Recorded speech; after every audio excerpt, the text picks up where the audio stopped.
നമസ്കാരം.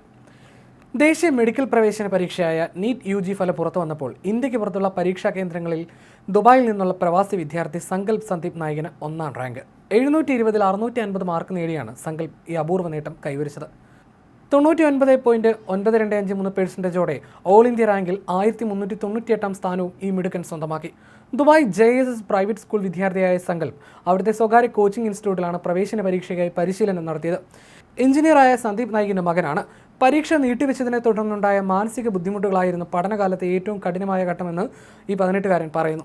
ഒരു ഘട്ടത്തിൽ താല്പര്യം നഷ്ടപ്പെട്ട് പഠനം നിർത്താൻ പോലും ആലോചിച്ചിരുന്നു. എന്നാൽ മാതാപിതാക്കളും സഹോദരനും നൽകിയ നിരന്തരമായ പിന്തുണയാണ് തന്നെ മുന്നോട്ട് നയിച്ചതെന്ന് സങ്കൽപ് വ്യക്തമാക്കി. ഈ വിജയത്തിന് പിന്നിൽ ഒരു കുടുംബത്തിന്റെ മുഴുവൻ ത്യാഗമുണ്ട്. രാത്രിയിലായിരുന്നു സങ്കൽപ്പിന്റെ പ്രധാന പഠനം. ഇതിനായി സഹോദരൻ തന്റെ കിടപ്പുമുറി വിട്ടു നൽകി എല്ലാ രാത്രിയിലും ഹാളിലാണ് ഉറങ്ങിയിരുന്നത്. പഠനത്തിന്റെ നിർണായക മാസങ്ങളിൽ മകന് പിന്തുണയുമായി നിൽക്കാൻ അച്ഛൻ പലതവണ ജോലിയിൽ നിന്ന് അവധിയെടുത്തു. പ്രിയപ്പെട്ട വിനോദമായ ക്രിക്കറ്റ് അക്കാദമിയിലെ പരിശീലനവും കുടുംബത്തിലെ പല ആഘോഷങ്ങളും സങ്കൽപ്പിന് ഇതിനായി ഉപേക്ഷിക്കേണ്ടി വന്നിട്ടുണ്ട്. 12ാം ക്ലാസ്സിലെത്തിയപ്പോഴാണ് സങ്കൽപ് പ്രവേശന പരീക്ഷയ്ക്കുള്ള പ്രത്യേക പരിശീലനം ആരംഭിച്ചത്. ആദ്യഘട്ടത്തിൽ ബോർഡ് പരീക്ഷകളിൽ ശ്രദ്ധ കേന്ദ്രീകരിച്ചിരുന്നെങ്കിലും അവസാന 5 മാസങ്ങളിൽ നീറ്റ് പരീക്ഷയ്ക്കായി പൂർണ്ണമായി നീക്കിവെക്കുകയായിരുന്നു. ദിവസവും 6-7 മണിക്കൂർ പഠനത്തിനായി നീക്കിവെക്കുക എന്നത് വലിയ വെല്ലുവിളിയായിരുന്നുവെന്നും സങ്കൽപ് പറയുന്നു.